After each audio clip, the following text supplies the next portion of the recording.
نحمده ونصلي على رسوله الكريم أما بعد فأعوذ بالله من الشيطان الرجيم بسم الله الرحمن الرحيم قولوا للناس حسنا صدق الله العظيم وبلغنا رسوله النبي الكريم ونحن على ذلك لمن الشاهدين والشاكرين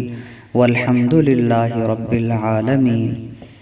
اللهم صل على سيدنا محمد وعلى آل سيدنا محمد وبارك وسلم۔ اللہ رب العزت نے ہمیں جو دین اسلام عطا فرمایا ہے، یہ ہمیں آپس میں نرمی اختیار کرنے کا حکم دیتا ہے۔ شریعت ہمیں یہ بات سکھاتی ہے کہ ہم اپنی زندگی کے ہر معاملات کے اندر نرمی کو اختیار کیا کریں، اپنی گفتگو میں، اپنے معاملات میں، اپنی عادات کے اندر ہم نرمی کو اختیار کیا کریں، اس لیے کہ جو بندہ نرم مزاج ہوتا ہے وہ اللہ رب العزت کا پسندیدہ ہوتا ہے۔ اسی لیے اللہ رب العزت نے خود قرآن پاک کے اندر اس بات کو ارشاد فرمایا ہے، قولوا للناس حسنا، کہ تم انسانوں کے ساتھ اچھے انداز کے ساتھ گفتگو کرو۔ اور دوسری جگہ اللہ رب العزت کا ارشاد ہے فَقُولُوا لَهُمْ قَوْلًا مَيْسُورًا، کہ پس ان سے نرمی سے بات کہہ دیا کرو۔ اور حدیث مبارکہ کے اندر آتا ہے، حضور صلی اللہ علیہ وسلم نے ارشاد فرمایا،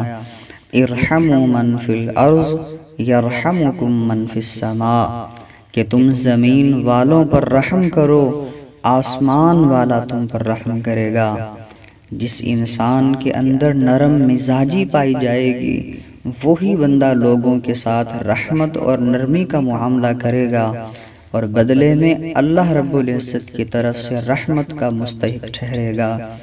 اور مسلم شریف کی روایت کے اندر آتا ہے، حضور صلی اللہ علیہ وسلم نے ارشاد فرمایا، ان اللہ رفیق،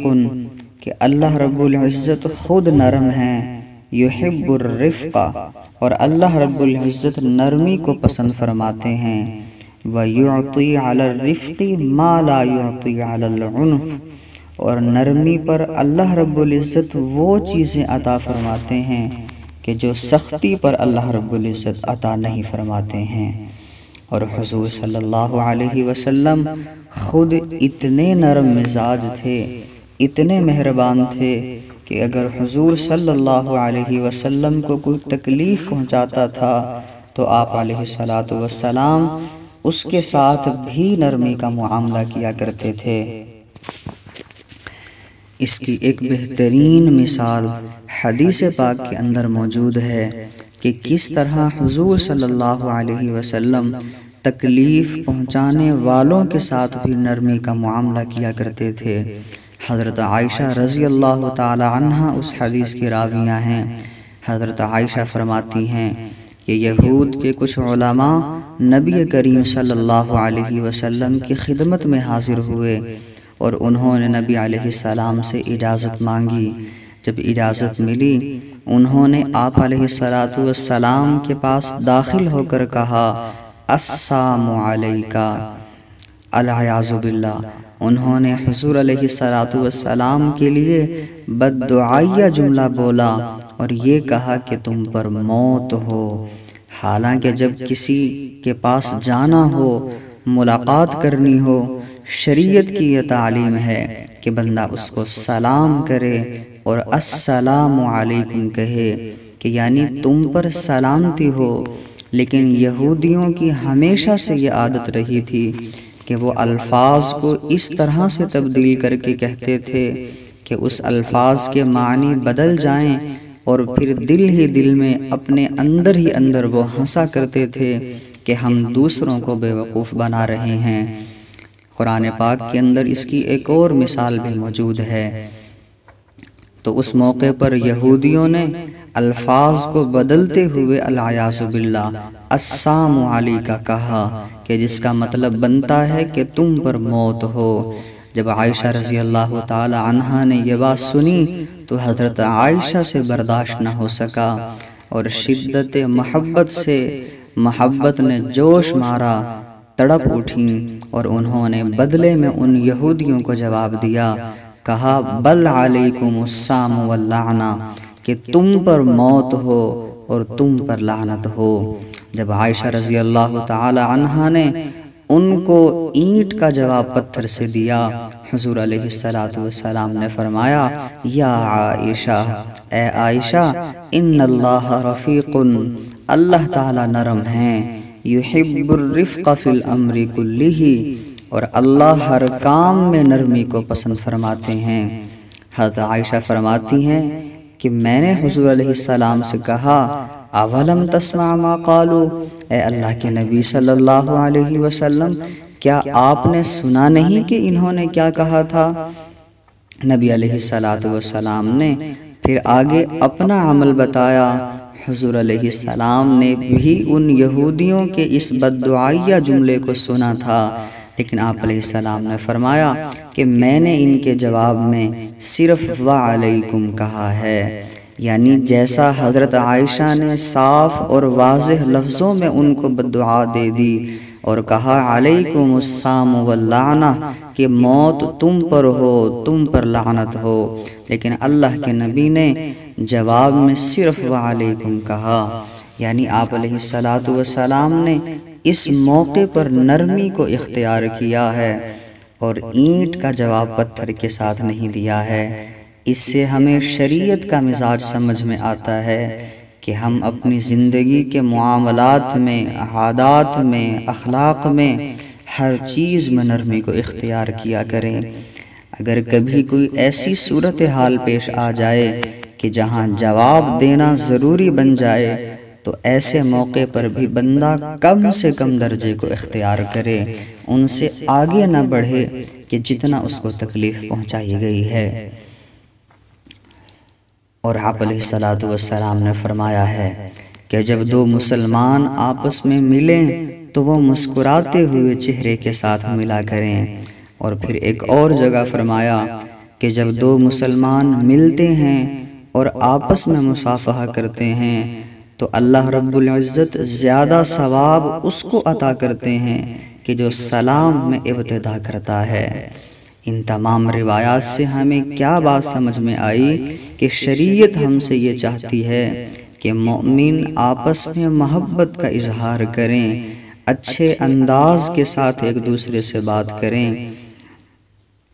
حضور صلی اللہ علیہ وسلم کو جب کوئی پکارا کرتا تھا تو نبی کریم صلی اللہ علیہ وسلم جواب میں لبیک فرمایا کرتے تھے، حالانکہ آپ تو انبیاء کے سردار ہیں، سارے صحابہ کے استاد ہیں، مگر آپ علیہ السلام کو جب کوئی پکارتا آپ علیہ السلام لبیک فرمایا کرتے تھے۔ ایک مرتبہ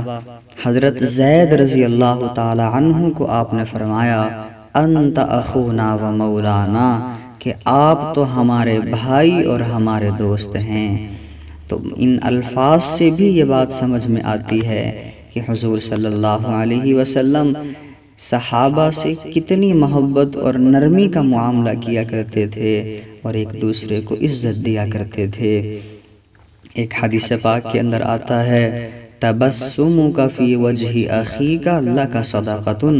کہ جب تم مسکرا کر اپنے بھائی سے ملتے ہو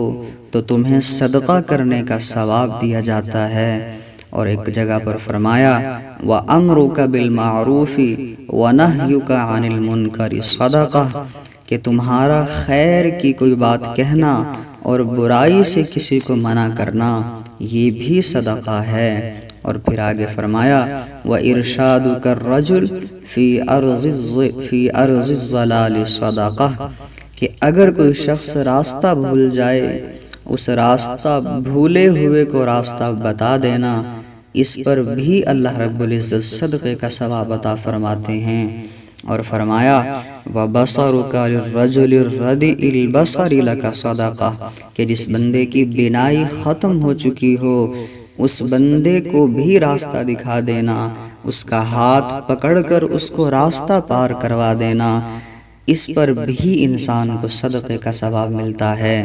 اور فرمایا وَإِمَاطَتُكَ الْحَجَرَ وَالشَّوْكَ وَالْعَصْمَ عَنِ الطَّرِيقِ لَكَ صَدَقَةٌ، اور راستے میں کانٹے پڑے ہوئے ہیں یا کوئی ہڈی پڑی ہوئی ہے یا کوئی پتھر پڑا ہوا ہے، اگر اس کو بھی انسان راستے سے ہٹا دے اللہ رب العزت اس پر بھی صدقے کا ثواب عطا فرماتے ہیں۔ اور فرمایا وَإِفْرَاقُكَ مِن دَلْوِكَ فِي دَلْوِ أَخِيكَ لَكَ صَدَقَةٌ، کہ تمہارا اپنے ڈول میں سے پانی اپنے بھائی کے ڈول میں ڈال دینا، اس پر بھی اللہ تعالیٰ صدقے کا ثواب عطا فرماتے ہیں۔ ان تمام روایات سے ہمیں یہ بات سمجھ میں آتی ہے کہ حضور صلی اللہ علیہ وسلم ہمیں ایک دوسرے کے ساتھ محبت کے ساتھ، پیار کے ساتھ اور نرمی کے ساتھ معاملات کرنے کی تعلیم دے رہے ہیں۔ اپنے ارشادات میں بھی آپ علیہ السلام نے نرمی کا حکم دیا ہے۔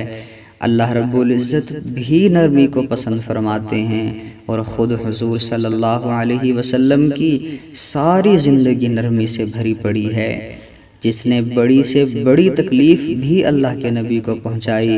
آپ علیہ السلام نے اس کے ساتھ بھی نرمی کا معاملہ کر کے دکھایا ہے۔ یہی شریعت کی تعلیم ہے۔ ہمیں بھی چاہیے ہم بھی اپنے عادات کو، اپنی مزاج کو ہم درست کر لیں، لوگوں کے ساتھ نرمی کے ساتھ، محبت کے ساتھ پیش آیا کریں، تاکہ اللہ رب العزت ہم سے محبت کرنے والے بن جائیں، اور اس نرمی پر اللہ رب العزت ہمیں بھی بے انتہا اجر عطا فرمائے۔ وآخر دعوانا ان الحمد للہ رب العالمین۔